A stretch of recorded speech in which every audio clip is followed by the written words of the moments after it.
Okay, last unit in the intermediate Six Sigma course. Regression and correlation will be the big things out of this. Also some hypothesis tests. So we take all these this data points, right, and basically we got a sample. Who cares? What we really want to know about is the population. So we're going to make what's called a regression line. And if you look at this formula on the slide, you can see that I got some independent variable x. So I'm just going to use the example. Let's say we think carbon dioxide has an effect on temperature of the Earth. So what I do is I take x on the x-axis and I'd plot its corresponding temperature. And from that then I'd calculate the slope of the line, the y-intercept. And I used to spend a lot of time doing sum of squares and all. Excel does this for us, okay? If you want to know it, talk to me. I'll be glad to talk about it. But I want you to also notice that at the end there's this little term, epsilon. That's the random error. And basically this is anytime a data point doesn't fit our regression line model. Again, I'm not going to spend much time on the math on this. Excel does it for us. So let's move on. Okay, let's talk a bit about these residuals. What I got here is I've got a scatter plot, study time, and its effect on quiz grades. So what I do is I measure how much study time in minutes and see the corresponding grade, right? And then I'd calculate the regression line.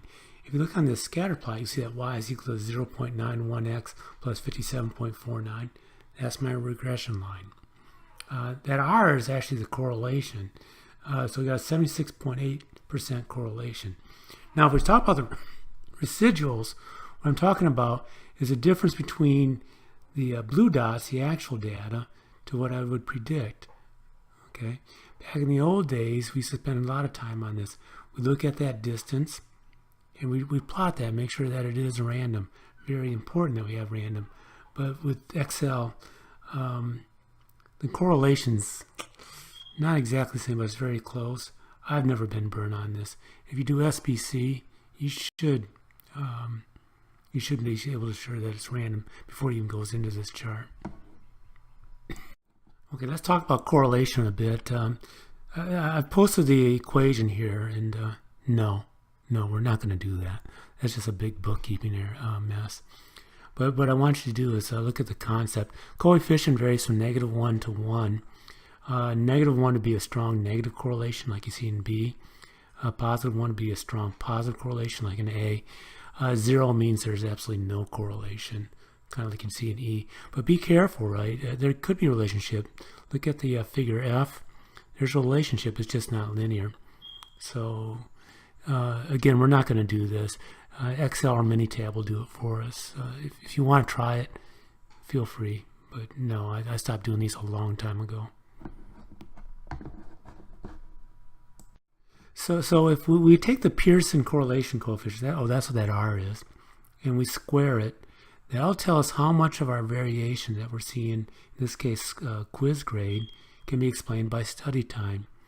So it's just R squared, 0.768 squared, 0.590. So that tells us 59% of the variation I'm seeing in the quiz grade, it can be explained by study time. And now also, what it tells us also is there's 41% that's not explained. So we keep looking. This is the one that's going to tell us when our project is done. You know, I've seen where we've done different variables, looked at them, got up to a 98, 99% explanation of the variable. There was an excellent one done on asthma. There was a very strong explanation of why kids get asthma by how much diesel fumes the mothers breathed during pregnancy. So there's a strong correlation between diesel fumes in the mother and asthma. Very strong tool. And again, it's going to tell us when we're done. If 59% is good enough in this case, we're done. If it's not good enough, we go looking for the other 41%. Okay, I'm going to talk about this a bit, but we're not going to do much with it. It's the only time I ever say if you get a chance, and I'll show you how to download a trial version of Minitab in the reading. But this discriminant analysis, it was Mahalanobis is the guy's name.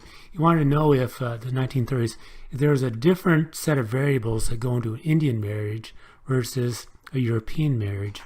So you had two classes, basically Indian or European. He looked at all the variables that go into it, and he determined what makes up, what's the different determinants in the different marriages.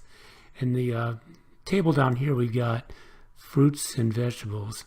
So what makes a difference between a fruit and a vegetable? What determines whether we call something a fruit or we call it a vegetable? So we got all those variables: taste, sweetness, acidity, inner color, round shape, pleasure. And then we score that up probably on a Likert test. You determine if it's a fruit or a vegetable. Kind of nifty. The higher the number, the more it determines something, either negative or positive. Again, Minitab does a nice job of it. There's an Excel add-on. It's not in the Excel package itself. So I'm not going to fool with this much, but a very good tool. Again, I'm going to go back to that R squared term. If you got R squared, you can basically dig out the same information you'd have in this determinant analysis. I got three other Minitab analysis tools I should talk about. First one's cluster analysis. If you take the table from the previous slide, let's say I thought there was a difference between northern vegetables and fruits and tropical. So I would cluster strawberry, apple, orange, pear, cucumber, carrot, pumpkin, bean, Brussels sprout in one cluster. And I'd cluster the tropical, which is a banana, cluster of one, if you will. And what I'd do then is I'd compare the banana to the cluster of others in taste, sweetness, acidity, inner color, round shape, and pleasure, and see if there's a difference. Canonical correlation analysis, what I would do is, let's say I want to do what makes a healthy person. So I take measures of health, like, I don't know, how fast they run, how much they bench press, things of that sort, how many push-ups they can do in 2 minutes. And I'd factor into it how that compares to indicators of health, BMI, blood pressure, glucose level, and see if there's a correlation between one factors and the other. Basically, it's a good way of nailing down how, let's say, push-ups affect BMI. Multiple analysis of variance. We're going to talk about analysis of variance later on. MANOVA. Basically, it's like ANOVA, but instead of just having the one dependent variable, you got more than one. You can analyze I'm going to use the health factor. What factors go into BMI? What factors go into glucose level? And you can analyze those. Our dependent variables are BMI and glucose levels. You can say what analysis.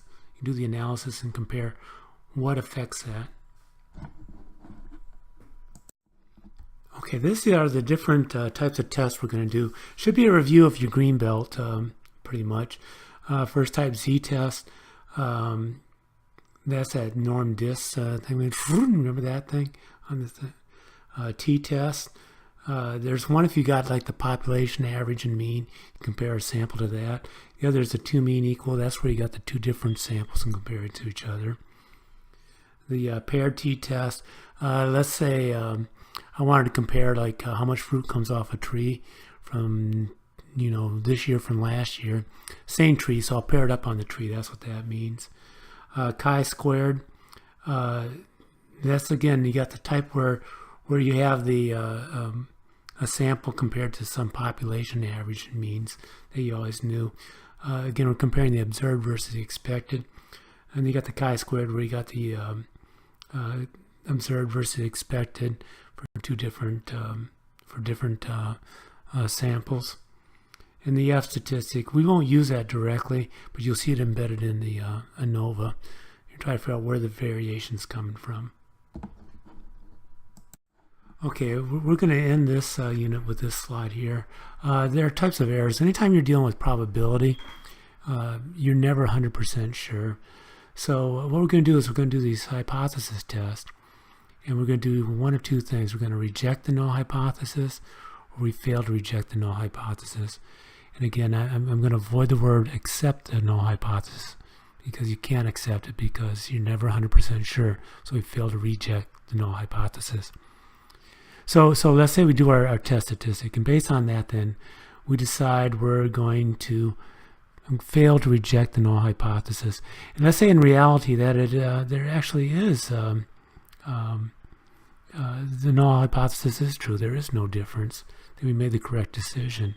But let's say we do reject the null hypothesis. Say, well, there is a difference between these two things we're comparing.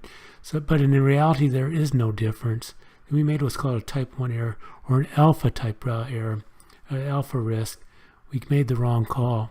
And we can do it the other way too. Let's say, for example, we failed to reject the null hypothesis, and in fact the alternate hypothesis is true. Well, then we made a type 2 error, or beta risk, or beta error, also called consumer risk. I'll let you figure out why. But what we want to do is, if the null hypothesis is true, we want to fail to reject the null hypothesis. If the null hypothesis is not true, in other words, the alpha is true, we want to reject the null hypothesis. But there's always that risk because of probability. And we can set that alpha risk to level. We're going to find out in the next unit.